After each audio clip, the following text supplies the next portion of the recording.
नमस्कार दोस्तों, आप सभी का स्वागत है आपके अपने YouTube चैनल अशोक चावल एजुकेशन ऐप पर। दोस्तों, आज हम जिस लेसन प्लान के साथ मिल रहे हैं वो है संस्कृत गद्य का लेसन प्लान, और जिसका प्रकरण है निम्ब तरो साक्ष्यम। ठीक है, यहाँ पे नीम के पेड़ ने किया था साक्षात्कार, यानी नीम के पेड़ ने दिलाई थी सच्चाई की राह इत्यादि से संबंधित आज का हमारा प्रकरण है। देखिए, जो बच्चा चैनल पर नया हो बिना के चैनल को सब्सक्राइब कर लीजिए, क्योंकि हम ऐसे ही नए नए वीडियो के साथ नए नए लेसन प्लान के साथ रोज़ाना मिलते रहते हैं।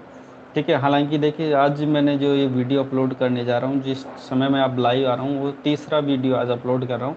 हालांकि जैसा मन था वैसे तो एक या दो वीडियो अपलोड करने का था, लेकिन कुछ विशेष ही ज़्यादातर ये आई थी इसकी लेके कमेंट कि हाँ, ये वीडियो थोड़ा जल्दी डालना चाहिए था। इस वजह से मैंने कोशिश करके आज ये लेसन प्लान जल्दी से जल्दी बना के प्रोवाइड करवाया। हालांकि इसकी रिक्वायरमेंट थी वो 2 की थी, लेकिन आज मैंने उसकी आवश्यकता को देखते हुए थोड़ा मैंने प्रयास किया और 3 लेसन प्लान आज बना के डाले हैं।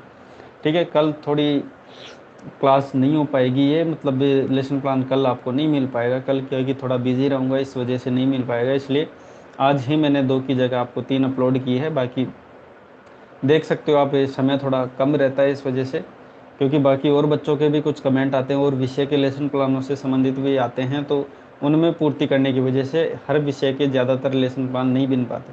अगर मेरे को एक ही सब्जेक्ट से रिलेटेड एक ही टॉपिक अगर बताया जाए ना, तो मैं 3 4 5 लेसन प्लान बना सकता हूँ।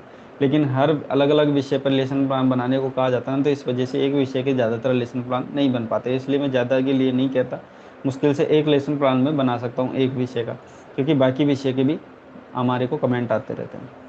तो देखिए, जैसे भी मेरा प्रयास था, हालांकि 2 के लिए उन्होंने बोला था, लेकिन मैंने 3 डाल दिया आज, है ना, क्योंकि कल हो सकता है नहीं आए, क्योंकि कल थोड़ा बिजी रहूँगा, तो कल नहीं आएगा लेसन प्लान, इसलिए आज ही मैंने 3 डाल दिए हैं।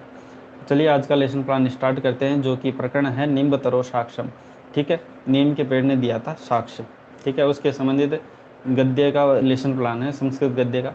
तो बिना बात किए चलो पाठ्य योजना स्टार्ट करते हैं। देखिए, पाठ्य योजना को आप जब बच्चों के सामने एक्सप्लेन करने जाते हो, तो सबसे पहले आप विद्यालय का नाम, कक्षा, कालांश, विषय, दिनांक, दिवस, अवधि, ये सभी चीज़ें लिखते हो। प्रकरण का नाम आप नहीं लिखते हो, ये ध्यान रखना। प्रकरण का नाम आप यहाँ पे ब्लैक बोर्ड पर तब लिखते हो जब प्रस्तावना के बाद उद्देश्य कथन करते हो, उसके पहले नहीं लिखा जाता है। चलिए उसके बाद बात करते हैं सामान्य उद्देश्य एवं विशिष्ट उद्देश्य। देखिए, सामान्य उद्देश्य हमारे विषय से संबंधित होते हैं, विशिष्ट उद्देश्य हमारे प्रकरण से संबंधित यानी शीर्षक से संबंधित होते हैं। जिसमें सामान्य उद्देश्य में देखिए, छात्रेषु संस्कृत भाषा प्रति अनुराग उत्पादन, छात्रों में संस्कृत भाषा के प्रति अनुराग उत्पन्न करना। छात्रेषु संस्कृत गद्यम प्रति अभिरुचि, छात्रों में अभिरुचि उत्पन्न करना। छात्र शब्द भंडार अभिवर्धन, छात्रों के शब्द भंडार में वृद्धि करना।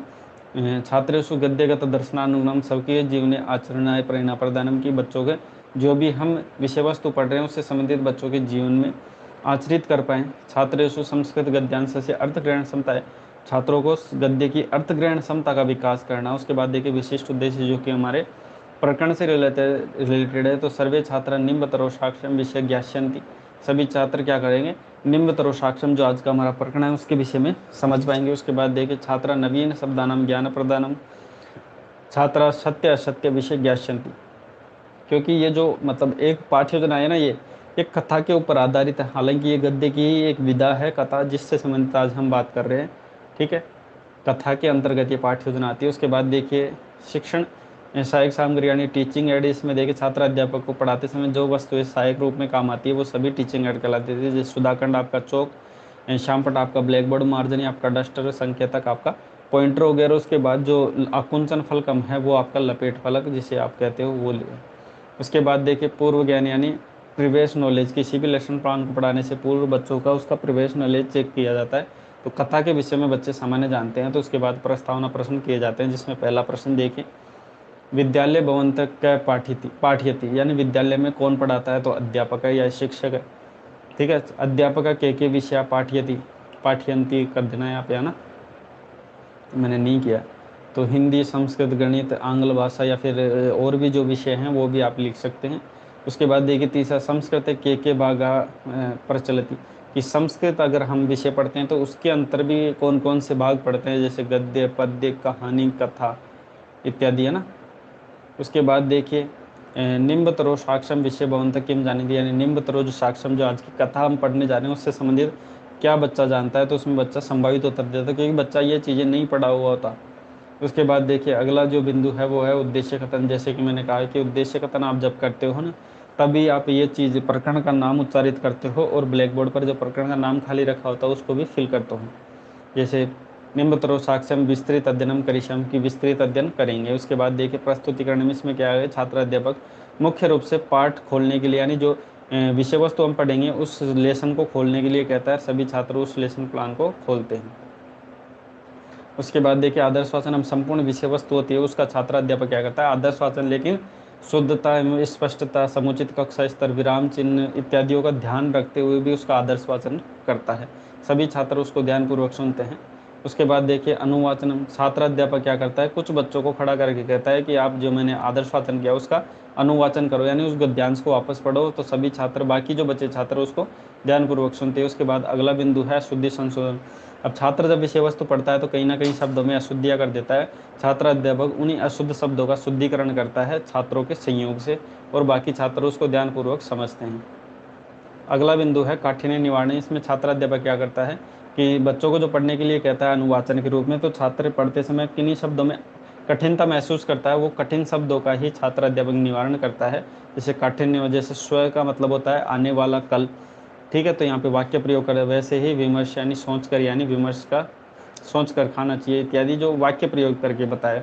ठीक है, मैं ज़्यादा डिटेल से बताऊंगा नहीं, एक शब्द का मैंने बता दिया कि यहाँ पे इस शब्द का यहाँ पे अर्थ है, यहाँ उसका वाक्य प्रयोग। वाक्य प्रयोग आप अपने अनुसार कर सकते हैं, ये बाकी शब्द है इनको भी देख सकते हैं, क्योंकि ज़्यादा डिटेल से मैं इसको बताऊंगा नहीं, क्योंकि ये सभी चीज़ें सामान्य चीज़ें हैं जो मैंने पहले से स्पष्ट रूप से बता दी हैं। चलिए आगे बढ़ते हैं। मौन वाचनम, इसमें क्या होता है कि छात्र अध्यापक संपूर्ण विषय वस्तु समझाने के बाद छात्रों को मौन वाचन यानी शांत रहते हुए विषय वस्तु को दोबारा से पढ़ने के लिए कहता है, और सभी छात्र क्या करते हैं, उसको ध्यानपूर्वक पढ़ते हैं, और छात्र अध्यापक है वो कक्षा का निरीक्षण करता है कि बच्चे पढ़ भी रहे हैं या नहीं। विचार विश्लेषण स्पष्टीकरण से, इसमें क्या होता है कि छात्र अध्यापक बच्चे की कल्पना शक्ति, तर्क शक्ति का विकास करने के लिए बच्चों को ये प्रश्न देता है, और बच्चा इसमें प्रश्न का उत्तर तो देता है, लेकिन छात्र अध्यापक थोड़ा स्पष्टीकरण के माध्यम से उस प्रश्न के उत्तर को थोड़ा बढ़ा चढ़ा के, यानी स्पष्ट रूप से थोड़ा और बताता है। जैसे धर्मचंद आचरणम कस्मई अस्ति, कि धर्मचंद आचरण से कैसा था, तो चतुर था, ठीक है, चालाक था। उसके बाद छात्र अध्यापक थोड़ा स्पष्टीकरण के माध्यम से बताता है कि एकस्मिन ग्रामे, एक गांव में मनोहर और धर्मचंद नाम के दो मित्र रहते थे। मनोहर सत्य एवं सरल था, लेकिन धर्मचंद क्या था, अतीव चतुर एवं छद्म बुद्धि, यानी छद्म बुद्धि वाले था, यानी छलने वाला था। बोध प्रश्न, इसमें छात्र अध्यापक संपूर्ण विषय वस्तु समझाने के बाद बच्चे को कितना समझ में आई ये जानने के लिए कुछ प्रश्न करता है, जिसे बोध प्रश्न कहा जाता है। जिसमें पहला देखिए, मनोहर से स्वभाव कथम अस्ति, यानी मनोहर था उसका स्वभाव कैसा था, तो वो सत्य एवं सरल स्वभाव था। वो धर्मचंद से स्वभाव कथम अस्ति, धर्मचंद का स्वभाव कैसा था, तो चतुर एवं छद्म बुद्धि वाला था। उसके बाद देखिए अगला बिंदु है, 1 मिनट पानी पी लेता हूँ, क्योंकि देखिए आज थोड़ा तीसरी टाइम मैं लाइव आ रहा हूँ तो थोड़ा बोलने में दिक्कत भी आ रही है।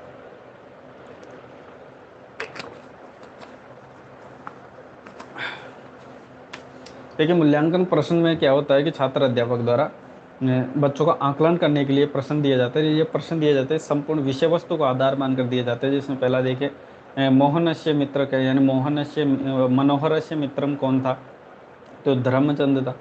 तौ अर्जित धनम कुत्र निक्षिप्त बनतो, कि वो जो अर्जित यानी विदेश जाके जो कमाया हुआ धन, हालांकि जब इस कथा को आप पढ़ोगे ना तो बहुत अच्छी कथा है, आप मेरे हिसाब से इसको पढ़ना भी चाहिए इजीली, क्योंकि ये चीज़ें आपको बहुत ही ज्ञान प्रदान करती है। क्योंकि ये जब बताते हैं कि दो मित्र थे जो साथ में विदेश गए थे और बहुत धन कमा कर लेके आए थे, तो इस धन को कहाँ रखा था, तो मैंने पाठ्य योजना के जब आप पढ़ते हो इजीली तब आपको सब पता चलता है। तो वृक्ष से मूल, यानी वृक्ष का जो जड़ होता है, मूल होता है, वहाँ पे उसको छुपाते हैं। अन्य सर्वधनम कै आहतवान, यानी उस जो धन छुपाया था उस पेड़ के जड़ के नीचे, उस पेड़ के जड़ के छुपाया हुआ धन दूसरे दिन कौन निकाल लेता है, तो धर्मचंद निकाल लेता है। चौथा प्रश्न, वृक्ष से ऊपरी क्या आसित, जब वृक्ष को जब नीम के वृक्ष को जब सत्यता के बारे में पूछा जाता है, तब उस जो पेड़ के नीम के वृक्ष के ऊपर चढ़कर कौन बोलता है कि ये इसने चोरी नहीं की, इसने की थी, इत्यादि। जब आप कथा को पढ़ोगे ना तब ये चीज़ें सामने आते हैं प्रश्नों के ऊपर। तो इसमें देखिए धर्मचंद, यानी जो धर्मचंद था उसका पिता ही वहाँ पे पेड़ पे बैठा रहता है और वो झूठ बोलता है। स्व शब्द से को अर्थ है, तो स्व शब्द का यानी आने वाला कल। ठीक है। उसके बाद देखिए हमारा अंतिम बिंदु है गृह कार्य। इसमें देखिए छात्र अध्यापक बच्चों को ऐसा प्रश्न देता है जिसमें बच्चे की कल्पना शक्ति एवं तर्क शक्ति का विकास होता है, क्योंकि बच्चे की सोचने की क्षमता बढ़ जाती है। उसके बाद देखिए इसमें प्रश्न रखने का मुख्य औचित्य भी यही होता है कि बच्चा विद्यालय से जाने के बाद जो घर जाता है तो उसका रिवीजन कर पाए पाठ का, ऐसा प्रश्न दिया जाता है। जिसमें देखिए बालक ही स्वशब्देशु यानी सभी बालक अपने शब्दों में कथाम लेखिए यानी अपने शब्दों के अनुसार कथा को लिख कर लेके आए, तो बच्चे को ये पाठ दिया जाता है। तो दोस्तों ये थी आज की पाठ योजना जो यहाँ पे समाप्त होती है। इसकी पीडीएफ की लिंक थोड़ी देर में आपको डिस्क्रिप्शन में मिल जाएगी। बाकी जो बच्चा का नया लेसन प्लान या नई पाठ योजना चाहिए तो ये हमारे व्हाट्सअप नंबर है, यहाँ पे आप मैसेज कर सकते हैं, विषय वस्तु भेज सकते हैं और जल्दी से जल्दी आपको लेसन प्लान प्रोवाइड करवा दिया था हमारा चैनल अशोक चावला एजुकेशन के माध्यम से। ठीक है, वीडियो अगर आपके लिए इतना मेहनत करते हैं तो इतना सा तो बनता है, वीडियो को जाते समय ज़रूर लाइक करिए, है ना। कहीं पे कोई समस्या आती है तो मैं बैठा हूँ यहाँ पे, आप पूछ सकते हो, कोई दिक्कत नहीं। बाकी मिलते हैं नेक्स्ट ऐसे ही क्लास के अंतर्गत नए वीडियो के साथ। तो वीडियो देखने के लिए धन्यवाद।